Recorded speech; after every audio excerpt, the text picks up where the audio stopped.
Describe the translations and graph the function y is equal to 3 raised to the x plus 1 minus 3. So looking at this, we know we're working with an exponential function. And so our basic graph will be the exponential function base 3. So we have y is equal to f of x, which is 3 to the x. And so again, 3 here is our base. And if we were to think about this graphically, we know that all exponential functions have the same shape graph. So we have our x and y axis. So in general, all exponentials begin with a y-intercept at the ordered pair 0, 1.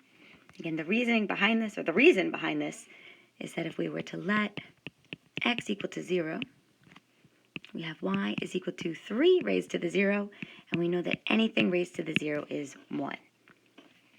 And so keeping this in mind, we know that an exponential has the shape, or the exponential graph has the shape of a growth curve. As x approaches infinity, y value grows exponentially large. So here's a sketch of our basic graph. And then to identify our first translation, we look at our given function and we read from left to right. So reading from left to right here, the first thing that we notice is that we're adding 1 to x. So if we think back to our translations and transformations, if we add or subtract a constant from our input x, this implies a horizontal shift. And so to determine that horizontal shift, we want to think about the x-intercept. So we take the input value x plus 1 and set this equal to 0 and solve for x. So we subtract 1 from both sides of the equation, we're left with x is negative 1. So this tells us that we shift the function, shift f of x 1 unit to the left.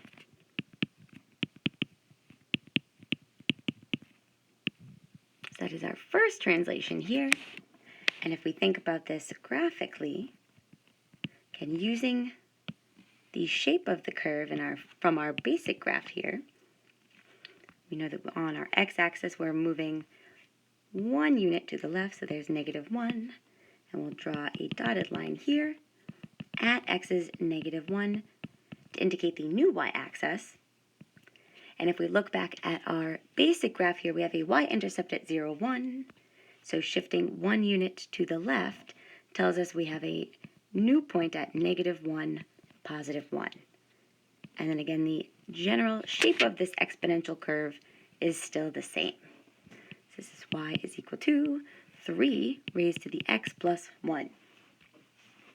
And then looking back at our given function here, again continuing to read from the left to the right, we see that we're subtracting a 3 from the exponential function.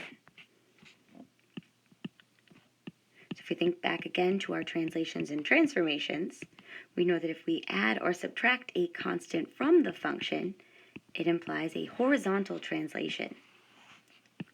A vertical translation. So since we're subtracting 3 here, this means we are going to shift our function, f of x, down 3 units.